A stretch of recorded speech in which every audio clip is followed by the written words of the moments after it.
بسم اللہ الرحمن الرحیم۔ آج کا میرا یہ ویڈیو پیغام مختصر پیغام اسلام آباد کے چیف جسٹس عامر فاروق صاحب کے نام ہے کہ جسٹس صاحب، آپ ہمارے پاکستان تحریک انصاف کے کیس نہ سنا کریں۔ اس کی بڑی تفصیلی وضاحت میں نے دسمبر 2022 اپنے 6 صفحوں کے خط میں آپ کی طرف بھیج کے کی، اور میرے قائد عمران خان نے ہر اپنے بیان سے آپ سے گزارش کی کہ آپ سے ہمیں انصاف کی توقع نہیں مل سکتی، اور اس کی واحد مثال کئی اور مثالوں کے علاوہ کہ 9 مئی کو عمران خان کو آپ کی عدالت سے غیر قانونی طور پر ریڈ کر کے گرفتار کیا جاتا ہے، ہمارے لوگوں کو، وکلاء کو، آپ کے عدالت کے عملے کو عدالت کے اندر مارا جاتا ہے، لیکن آپ ان کی اس گرفتاری کو جائز قرار دیتے ہیں، جس کو بعد میں سپریم کورٹ نے کل عدم قرار دیا، غیر قانونی قرار دیا۔ اور اس کے بعد دیکھ لیں کہ جج دلاور کے فرسودہ جیلی کیس کے اندر ان کو سزا ہوتی ہے،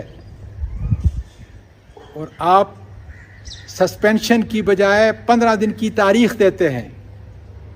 اس لیے خدارا آپ سے ہمیں انصاف کی کوئی توقع نہیں، آپ ہمارے کیس نہ سنا کریں۔ آپ نے خود اپنے فیصلوں میں کہا ہے کہ جسٹس ڈیلیڈ جسٹس ڈینائڈ۔ آپ اپنے اس بنیادی اصول کی نفی کر رہے ہیں۔ میں آپ کو یاد دلاؤں کہ اللہ تعالیٰ نے آپ کو بہت بڑا مقام دیا ہے کہ انصاف اور عدل کے لیے آپ کو اپنے نائب کی حیثیت سے اس کرسی کے اوپر بٹھایا ہے، جس کے اوپر قرآن کی آیات ہیں عدل و انصاف کے لیے۔ جسٹس صاحب،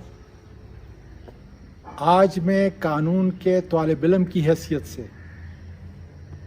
ایک سینیٹر کی حیثیت سے، اور مقبوضہ پاکستان کے شہری کی حیثیت سے، جن کے بنیادی انسانی حقوق سلب کر دیے گئے، قانون اور آئین کی حکمرانی کو ختم کر دیا گیا ہے،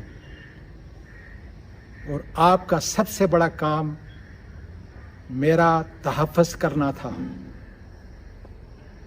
آپ کو قادر مطلق کا یہ قرآن کا بیان آپ کے سامنے پیش کر رہا ہوں، جو میری اور آپ کی عزت اور ذلت کا مالک ہے۔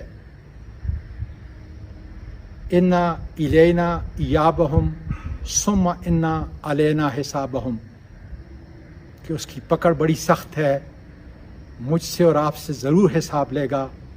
خدارا انصاف اور قانون کے تقاضوں کو پورا کریں۔ شکریہ۔